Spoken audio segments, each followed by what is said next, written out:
I always wanted to be able to help people with weight and metabolic health. And like so many people, I did not learn a lot about this in medical school. We certainly learned about diseases like diabetes and heart disease, fatty liver disease, things like that. We learned that obesity was associated with it, but we learned nothing at all about weight gain, obesity, metabolism, anything that you would think is relevant to what we're talking about today, weight and metabolic health. It wasn't until I started doing my obesity training that I really got to see into the science of what happens to bodies when we go to a higher body weight.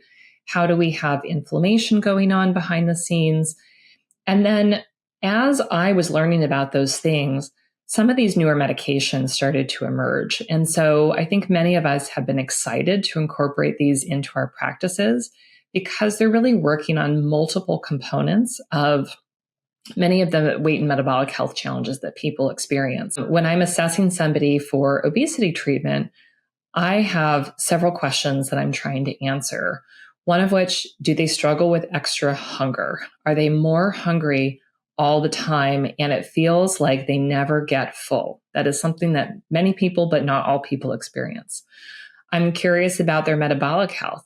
Do they have insulin resistance or prediabetes that is making it more difficult for reducing calories and physical activity to be effective? Are they gaining weight and they don't understand what's going on because they haven't made any changes, right? There's often something going on metabolically speaking.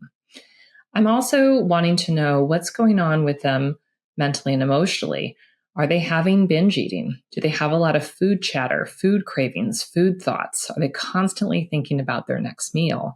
If somebody has that, it's really difficult to work on weight loss because it often takes sort of white knuckling and this willpower resistance sort of thing that people get into where they feel like they have to work really hard and they have to be in a really negative mental space in order to be successful. One of the big breakthroughs, I think, with our GLP-1 medications in particular, like Wegovy and Ozempic, is they often really turn down the food noise, the food chatter, the food cravings that people experience.